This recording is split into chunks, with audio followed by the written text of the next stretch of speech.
So I was making my rounds of the berry trees today before starting this episode, and I ran into Raiko on Route 37.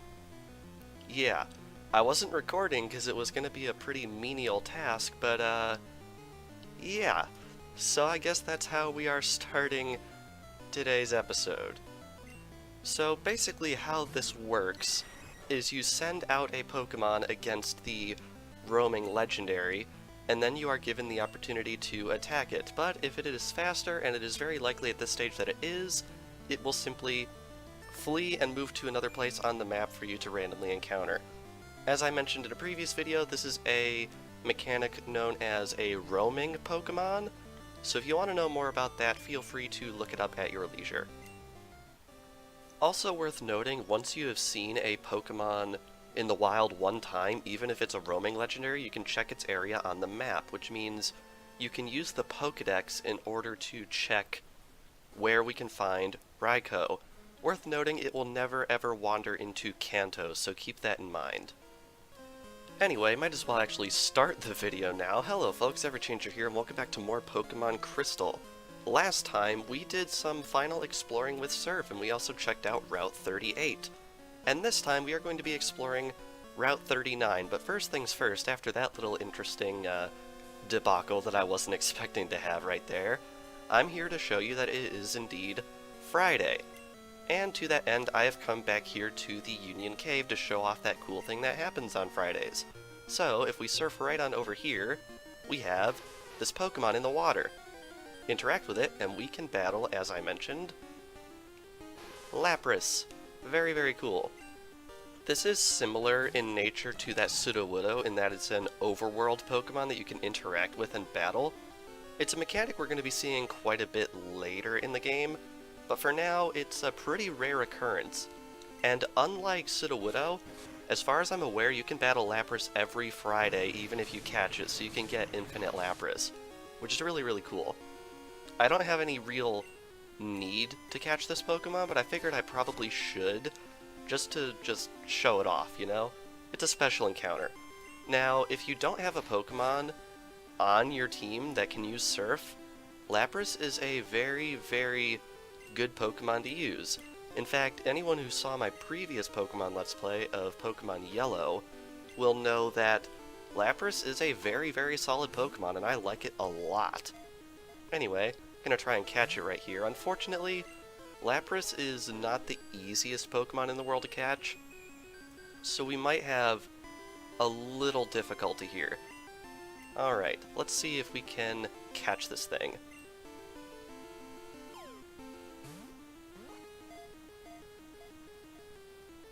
One, two, three. Nice! Lapras was caught. That actually didn't take too terribly long. Very, very cool. Add that data to the Pokédex.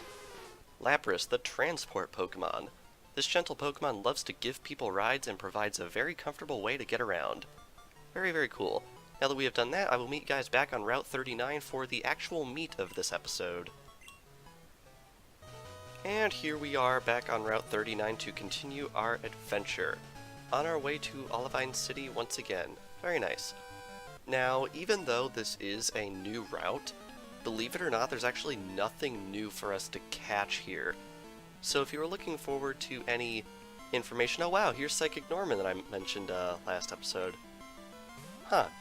If you were looking forward to any information about new Pokemon that you could get, unfortunately you're not going to be seeing any here. But if you are curious, there are going to be a few Pokemon that we will become able to get this episode through some more interesting means. I say interesting, but it's really more like an upgrade to an existing means that we have, so we're just gonna have to roll with it. But yeah, I was really surprised to see Raikou just pop up out of nowhere just earlier. Really wasn't expecting that. Should make hunting for it a little bit easier later on. Anyway, right there, Heracross hits the big 20, which is really, really nice. Want to get Heracross up to par with everyone else as quickly as possible, but for now, I think I can settle for everyone being in the 20s, since I'm pretty sure that is where we are at. Very, very cool. Alright, now, I should point out, we are just about to do that thing that I mentioned that you're going to need a lot of berries for. I think you need 7 regular berries in order to do the thing I'm going to be showing. So, if you don't have that in your inventory yet, you might want to expedite that process because there's actually a pretty good reward for doing this thing that we are going to be doing. Oh, your Pokemon have potential. I always liked how, Shigesato Itoi, the creator of Earthbound, he always puts potential with 2 exclamation points after his posts. I really like that. Moomoo Farm. Enjoy our fresh and tasty milk. First off, right here, we have a fruit-bearing tree that gives out mint berry, which I'm pretty sure is an item we've had before. Am I correct about this? I'm actually not. The mint berry cures sleep, which we haven't seen yet, and it was retooled into the Chesto berry in later games. Anyway, right here, we have a nugget. Very much worth your time to grab since you can sell that for 5,000 Pokemon dollars. And in here, we have the awesome Ecruteak City music. Moomoo is sick. She needs lots of berries. Do you say the same thing? Yeah, you do. Gotta save on that cartridge space. Anyway, examine the cow. Moo, its cry is weak. Do I have to speak to it again? I think I have to speak to the girls again. It's really weird how this triggers. Alright, now do I check the cow? The milk tank? No, do I have to leave the building and come back? Man, this game's so weird sometimes. Its cry is weak. Come on. Oh wait, no, I think I have to go over here actually and speak to this guy first. Really not sure what's up with that. My milk tank ain't giving me milk no more. This here farm's got famous milk. Most everyone wants a drink. It'll give me lots of milk if I feed it lots of berries, I reckon. Aye, this dialogue. Our milk even goes out to Kanto, so if our own milk tank won't give us any milk, we're in trouble. Now, my first time playing through this game, that was the first mention of the Kanto region, and I didn't actually know you could access it from New Barktown yet. And since this was my first Pokemon game ever, I was like, what on earth is Kanto? So yeah, interesting little anecdote there. Anyway, we need to feed this milk tank lots of berries. Give it 1, and unfortunately it is still ill, so we're gonna speed this up, feed it lots of berries, and hopefully it will be feeling good in no time. Milk tank became a little healthier.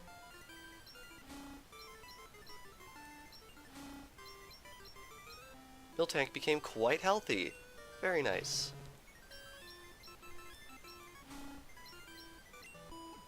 And on the last berry, I think that was 7, milk tank became totally healthy. And it has a completely cleared cry. Very, very nice. We're feeding Moomoo. I assume the other girl says the same thing. And back over here, we can speak to the owner. How do you like my Moomoo milk? It's my pride and joy there. Give it to Pokemon to restore HP. I'll give it to you for just 500 Pokemon dollars. You can buy Moomoo milk from this guy one at a time for 500 Pokemon dollars each, and Moomoo milk is a very, very good healing item. It heals 100 HP. If you do the math, you will realize this is much better than a super potion, so I definitely recommend buying a lot of these if you're short on cash. You don't want it? Come again, here? Now, unlike milk in the real world, I should point out, it will never expire. You fixed our milk tank, hun. Now it gives Moomoo milk again. Here's something for your trouble. And we get TM13, which I believe contains Snore. Yep, that there's Snore. It's a rare move that only works while the Pokemon is asleep. You best think how you ought to use it, hun. Unlike other more interesting moves you can only use while asleep, that one simply does damage. So yeah, a little bit of a niche move, but definitely worth picking up. Anyway, going to be continuing onwards here, because there are a few more trainers on this route. Not too terribly many, though. I believe Route 38 had more. Now right here, we, I believe, have the first appearance of Pikachu in the series. Yeah, technically you could have seen it earlier if you hatched a Pichu from the odd egg and evolved it. But yeah, for the mascot of the entire series, you really don't see Pikachu all that often in this game. Anyway, she doesn't mind losing. And right over here, you have another trainer. This is a good time to brag about my Pikachu. Yep, everyone on this route's a Pikachu fan, it seems. Now, I believe this is Pokefan Derek. Yes, this guy's interesting. If you beat him and you give him your phone number, he will sometimes call you if you have a Pikachu in your party, if I understand this correctly. And he will give out nuggets, but only if you have a Pikachu with you. Really not sure why that is or how on earth he can tell. But yeah, interesting stuff, and I believe that's only in Crystal, if I'm not mistaken. A lot of really interesting stuff that's exclusive to Crystal when it comes to the telephone. Anyway, over here we have yet another trainer. I just got back to Olivine, so how about a Pokemon battle? Alright, let's do it, buddy. Okay. Now, this guy isn't too terribly special, but there is another trainer on this route that is interesting, that is only in Crystal, not in Gold and Silver, and I don't think this trainer's in the remake either. The next trainer we're going to be fighting will only fight you at nighttime for some reason, which is strange because, like, she's not a police officer, so I don't know what possessed them to put this one trainer in the game here, especially since she wasn't in Gold or Silver at all. I don't know, just a weird game design choice. I mean, maybe it was a really brilliant choice and I'm just not an enlightened game designer who can see what's so amazing about it. Anyway, I think I'm going to switch over to Elekid because Heracross is getting a little down there on the HP, and we did get it all the way to level 21, so I think that's pretty good. Never going to get over that awesome sparkling animation. Seriously. We're going to be living that animation up for the entire game, I can tell you for sure. Alright. Gonna get 23 off of that? No. But up next is oh, it's Eradicate. Okay, we'll stay in and see if we can get the experience. Probably gonna be, yeah, it's only level 17. We definitely got this. I really don't know why, but it seems like all of the trainers that become available once you get Surf that we've been fighting over the last couple videos, like, it seems like they were designed to only be battled after you got 5 or maybe even 6 badges in this game. But they become available, like, really early, so it's almost like a strange difficulty spike, exclusively for completionists like me. Really don't get what's up with that. Anyway, loop right around here, and we have this lady. You came at just the right time. Let's battle. Yep, you actually have to speak to her specifically. I don't think you can just walk right in front of her. I believe if you come and see her any other time of the day, she'll simply say that she doesn't want to battle, come back at night, something generic like that. And, like, this isn't even really a special battle, it's just a Meowth. A single Meowth. And I'm pretty sure we've had the opportunity to catch Meowth for a little bit now, so I really don't get what's so special about this. Maybe it knows payday and you're supposed to, like, scum it for money? I don't know. Oh, how disappointing. I know, really, really disappointing. Completely pointless fight. Trainer tips. Use Headbutt on trees to shake Pokemon out. Different kinds of Pokemon drop out of trees. Use Headbutt on any tree you see. Now, that sounds a little misleading. Notice how I haven't gone over any new Pokemon you can get with Headbutt since, like, the episode we got it? That's because that's it. There's really only a few that you can get, and the encounter table doesn't change as much from area to area as that sign might lead you to believe. Olivine City, the port closest to foreign lands. Keep that in mind for later. You again? There's no need to panic. I don't bother with wimps like you. Speaking of weaklings, the city's gym leader isn't here. Supposedly taking care of a sick Pokemon at the lighthouse. Boo-hoo. Just let sick Pokemon go. A Pokemon that can't battle is worthless. Why don't you go train at the lighthouse? Who knows? It may make you a bit less weak. The best part about trash talking in kids games like this is it sounds like it's a bunch of 4-year-olds saying mean things to each other. Ay. But anyway, he is correct. This is the Olivine City Pokemon Gym, leader Jasmine, the steel-clad defense girl. Head on inside, and unfortunately, the gym leader is indeed not here. Also, smallest gym yet, am I right? Jasmine, the gym leader, is at the lighthouse. She's been tending to a sick Pokemon. A strong trainer has to be compassionate. See, I like that guy's style a little bit better. Anyway, first things first, I'm going to head into the Pokemon Center right here and heal. Now, the main attraction here in Olivine City besides the Pokemon Gym is obviously the lighthouse. But we're not going to be doing that until a little bit later because there's a lot of stuff I'd like to go over before we do that. Ha! Your Pokemon sure look like lightweights. They don't have the power to move boulders aside. Here, use this and teach them strength.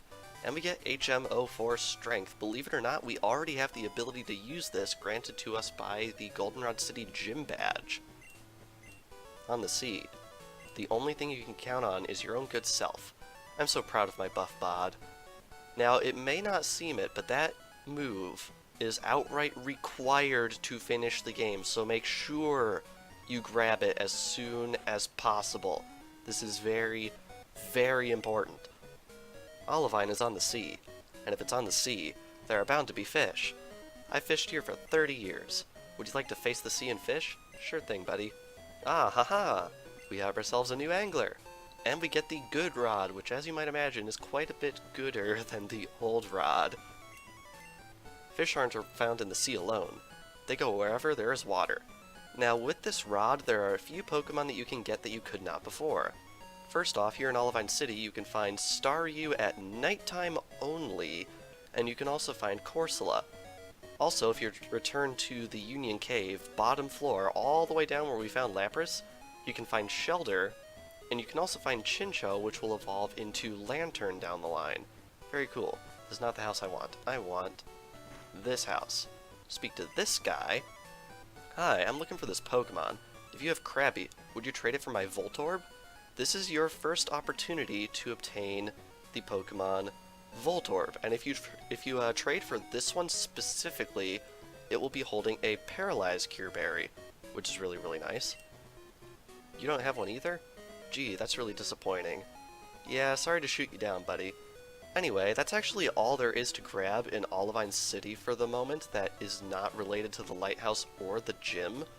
So I'm actually going to go get a Pokemon, teach it strength, and then we're going to nip around the world to see a couple of things we can get with strength. There's only, I believe, 2 or 3 areas for us to go to, and the first one is going to be the Burned Tower. Alright, here we are in the basement of the Burned Tower, and we can finally come around here and we can check out this boulder. Pokemon may be able to move this. Want to use strength? And Sudowoodo is the Pokemon I have decided to use for strength. Very nice. I might teach it to a main Pokemon on the team later just because strength is actually pretty decent. I believe it has around 80 power and it's a normal type move with 100% accuracy. But anyway, right here we have TM20, which contains Endure. What Endure does is it allows you to survive any hit with 1 HP on the turn you use it. Very cool. Anyway, next stop is the Slowpoke Well.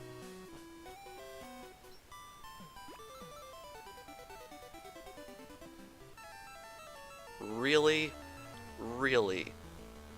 Really? Again?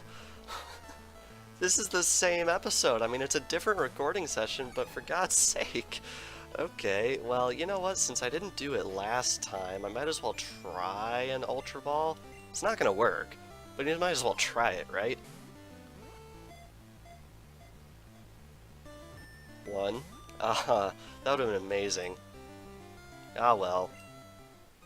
Alright, here we are back in the Slowpoke Well, and if we loop right around here, you might have forgotten this was even here. A lot of things in Johto that you really don't have to check out. I feel like a lot of people don't give Johto enough credit for hiding things. Come right on over here. We can shove this boulder out of the way and we can progress down this way into the water. Very, very interesting. Now, you might wonder why I didn't just surf over here. Well, there's a bit of a barrier. Anyway, head down here to the basement, and there's a lot of water down here. Surf around here, and there's actually a little bit of stuff that we can grab. First things first, we have TM18, which is Rain Dance. I believe that is our first instance of a weather summoning move. Generation 2 introduced the mechanic of weather. Raining is an interesting one, because when it's in effect, water-type moves are actually powered up. And I believe it also maybe increases the accuracy of thunder? I don't know, they might have actually added that in a later game. Nope, everything I checked says it does actually increase Thunder's accuracy in this game as well. Very nice. I'm waiting to see Slowpoke's moment of evolution. Through observation, I made a new discovery. A Slowpoke with a King's Rock often gets bitten by a Shelder. Here, I'll share a King's Rock with you. And we obtained the King's Rock. Now, unfortunately, based on my method of playing the game right here, I won't be able to make use of this thing to evolve a Slowpoke. However, if you have a Pokemon hold this, it will increase the chances that the opponent will be forced into flinching on that turn if they attack you. Very, very cool. Alright. Well, actually, I might have gotten that wrong. It might be that when you attack, you might cause a flinch. Ah well. Either way, next stop is Union Cave again. Actually, before we head out, I wanted to clarify some things on the King's Rock, because I just looked it up in between cuts, and I figured I should make mention of it now. Basically, what the King's Rock does is it will grant any attacking move a 30 in 256 chance of causing the target of a move to flinch. And for whatever reason, the King's Rock can also force sleeping and frozen Pokemon to flinch, even though they can't move that turn anyway. And also, if you apply it to a multi-strike move, only the last hit on that move can cause the opponent to flinch. Also, one interesting thing I should probably note, if you use Solar Beam during the rain, it will do half damage. Alright, now we're going to Union Cave. Alright, here we are back in Union Cave. Now you might notice that we were here not too long ago, so you might imagine what we are going to be doing on this particular visit. If we loop around this way, remember this thing? Yeah, we can move it now that we have strength. Very nice. Now, I believe, as far as I know, this is the last thing that we can get with strength right now. Yeah, not as crazy as Surf. Anyway, here we are back in the Ruins of Alph, and we can head into this last chamber right here. Now, I'm going to point out right back here, patterns appeared on the walls. It says, water. You might think you need to bring a Mystic Water here, but as far as I know, that's not what you're supposed to do. In fact, we cannot actually get this yet. Interesting, isn't it? Anyway, if we loop right around here, this Pokemon drifted in the sea by twisting its 10 tentacles. We have one last stone puzzle. Like with the others, I think it would be good of me to speed this up.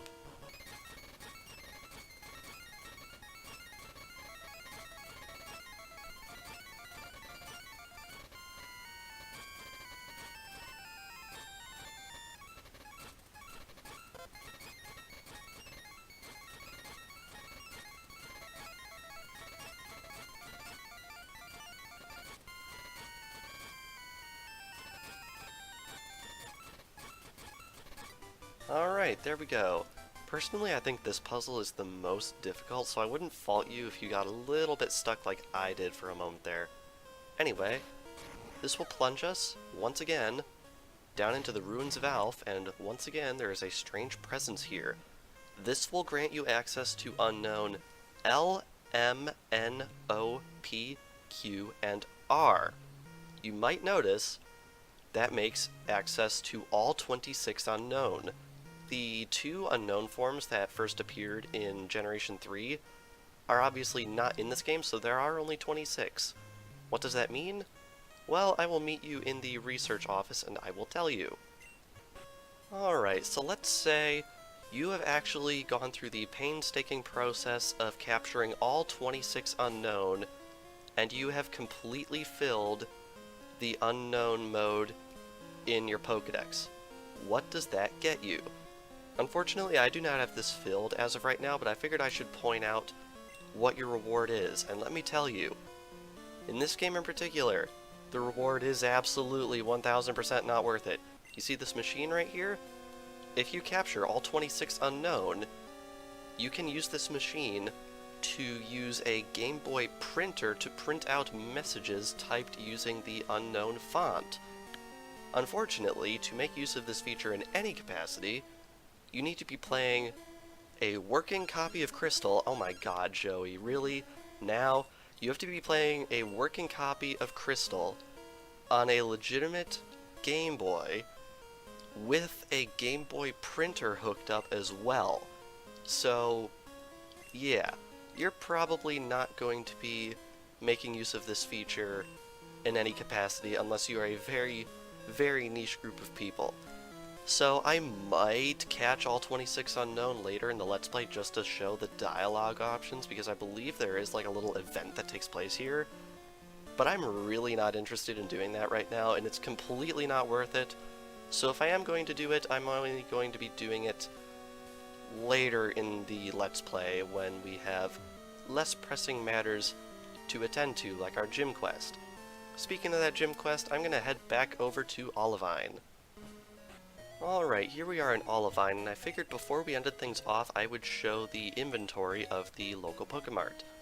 Here you can buy Great Balls, Super Potions, and Hyper Potions, which is really, really nice. And you can also buy Surf Mail, which is pretty pointless, and Super Repels. These things are awesome, because if you do all the calculating, Super Repels are the most cost-efficient of all of the repels in terms of how much you have to spend versus how much you are able to walk with them. So if you were going to buy any repels, I'd recommend buying this one unless you're just really frustrated about having to go into your inventory over and over. Very, very cool stuff. Anyway, I think with that, we are going to be ending things off here. So, this past episode of Pokemon Crystal, we made our way past Route 39, and we were able to get here to Olivine City. We also did a cool little event with a Lapras. We fought a trainer that you can only fight at nighttime for whatever reason. We helped a sick Miltank, and we encountered Raikou freaking twice. What? And we also went around the world. We did all the stuff you could get with Strength, and we also talked about your reward for catching all 26 Unknown. Whew. That is quite a bit of stuff, and I'm probably even forgetting something. And next time on Pokemon Crystal, I think we're going to be climbing up that lighthouse, because I've heard there's a sick Pokemon on the top, and based on this episode, I think it's probably in our best interest to continue on our streak of helping out Pokemon that are sick. So without further ado, thank you all for watching, and I will see you guys next time.